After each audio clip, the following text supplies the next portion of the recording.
আমি আজও কালও আমি ক্ষমতা পাবোই এবং আমি আমার জায়গা আমি ফিরে পাবো এবং তার সব ট্রাস্টে যা যা করে রেখেছে, তার পারিবারিক trust, Yunus foundation, Yunus trust, এরকম হাজার রকমের ট্রাস্ট করে করে টাকা রেখেছে, ওই সবগুলি বাতিল করে দিয়ে ওই গরিব মানুষকে সব দিয়ে দেওয়া হবে, গ্রামের মানুষকে সব আমরা দান করে দেব। এটাই হচ্ছে মানে আমার প্রতিজ্ঞা। আর আমি যেটা বলি আমি সেটা আল্লাহ রাব্বুল আলামিন আমাকে সাহায্য করেন এবং সেটা আমি করতে পারি, এটা আমার আমার নিজের সেই আত্মবিশ্বাস আছে এবং সেটা আমরা করব ইনশাল্লাহ। এটা বেঁচে যখন আছি তখন এটা আমি করবই। এই বিধবাদের টাকা, স্বামী নিগৃহীতদের টাকা, প্রতিবন্ধীদের টাকা, মুক্তিযোদ্ধাদের টাকা, যত ভাতা, এই সব টাকাগুলো কিন্তু এরা চুরি করে খেয়েছে, মেরে দিয়েছে আর সব পাচার করেছে। প্রত্যেকটা ছাত্রছাত্রীর জন্য বিনামূল্যে আমরা বই জানুয়ারি মাসের 1 তারিখে দিয়েছি, ওই এখন পর্যন্ত কিন্তু সব বই হাতে দিতে পারে নাই। অথচ আমরা বই ছাপানোর জন্য বাজেটে টাকা দিয়েছি, সেখানে আরও অতিরিক্ত 700 কোটি টাকা অতিরিক্ত টাকা নিয়েছে বই ছাপাতে, কিন্তু বইয়ের দেখা নাই। টাকাগুলি গেল কোথায়, কার পকেটে গেল? তার বিরুদ্ধে তো দুর্নীতি দমন কমিশনের মামলা ছিল, সেই মামলা সে কন্টেস্ট করলো না, কারণ সে যদি এতই সৎ থাকবে তা তো কন্টেস্ট করা উচিত ছিল।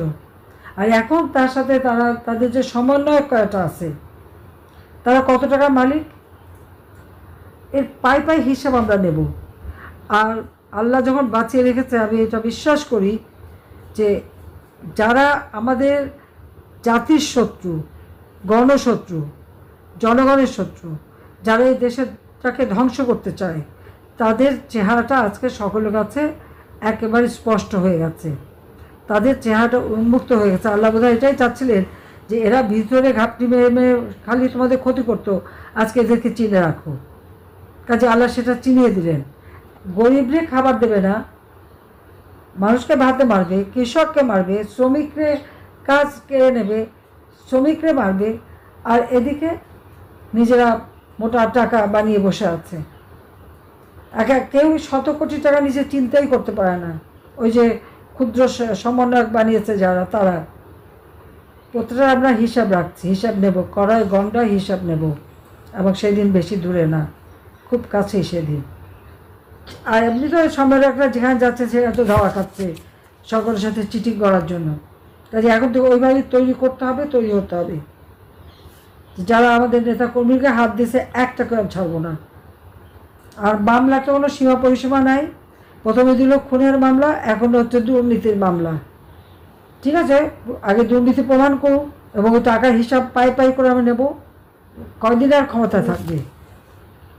আজকে এদের বিরুদ্ধে সবাইকে মিলে প্রতিরোধ গড়ে তুলতে হবে, এবং যারা এদের সাথে আছে এখনও, এবং যারা ঘর বাড়ি দোকানপাট ব্যবসা বাণিজ্য পুড়িয়েছে, যারা মানুষকে হত্যা করেছে, আমার নেতাকর্মী হত্যা করেছে, এবং কৃষকের শ্রমিকের ক্ষতি করেছে, সাধারণ খেটে খাওয়া মানুষের ক্ষতি করেছে, এদের বিরুদ্ধে সবাই এখন থেকেই প্রতিরোধ গড়ে তুলতে হবে। এখনই সময়। কোনো কেউ কারো হুকুমের অপেক্ষা রাখবে না। যে যেখানে আছে সে যারা কাজ করছে সে সেখানেই নেতা। কোন নেতা কি বলবে না বলে ওটা আশা থাকলে হবে না। যে যেখানে আছো সে সেখানেই নেতা। কাজে তার দায়িত্ব নিজে পালন করবে, মানুষকে জনগণকে সাথে নিয়ে, আমাদের আর কেউ নাই, আমাদের আছে জনগণ। এই জনগণকে সাথে নিয়েই প্রতিটি জায়গায় ইচ্ছা মতো এদের শিক্ষা দিতে হবে। কাজে এটাই আমার নির্দেশ। হ্যাঁ, এখন আবার দল ভাঙারও চেষ্টা করছে, বা আওয়ামী লীগ ওরকম ভাঙলে কিছু হয় না। আওয়ামী লীগ হচ্ছে হীরার টুকরা, যত কাটে তত জলে। আমি তো ছোটোবেলা থেকে দেখলাম কতবারই তো ভাঙলো কাটলো, কী হলো?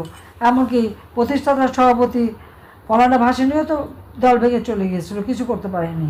আর এরপর তো দফায় দফায়, তো ওতে আমাদের কিছু আশা পেয়ে যাবে না। আওয়ামী লীগই তার নীতি আদর্শ নিয়ে থাকবে, এবং আওয়ামী লীগ ছাড়া বাংলাদেশের মানুষের ভাগ্য কেউ পরিবর্তন করবে না।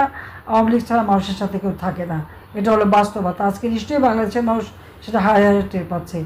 আজকে সমস্ত আওয়ামী লীগের নেতাকর্মী, মুক্তিযুদ্ধের সপক্ষ শক্তি, 14 দলের নেতাকর্মী যে যেখানে আছে, সবাইকে নিয়ে এক হয়ে এখন থেকেই জনমত সৃষ্টি করা, মানুষের পাশে দাঁড়ানো এবং এগিয়ে যাওয়া। ইনশাআল্লাহ জনতার জয় হবে হবে। আর আমি আছি, আমি যেখানেই যাই আমার মনটা তো বাংলাদেশেই পড়ে আছে। আর আমি বাংলাদেশের সব এলাকায় আমি সবার সাথে কথা বলি, কথা বলে যাচ্ছি। কাজেই বেঁচে আছি বলেই তো বলতে পারছি, মরে গেলে তো পারতাম না বলতে। আর জেলে গেলেও তো কথা বলা সম্ভব হতো না। জেল তো বহুবার গেলাম, ওতে কিছু আসা যায় না। কিন্তু আজকে কথা বলার যে সুযোগটা পাচ্ছি, এটাই তো সবচেয়ে বড় কথা, যে আমি আমার নেতাদের গলা শুনতে পাচ্ছি।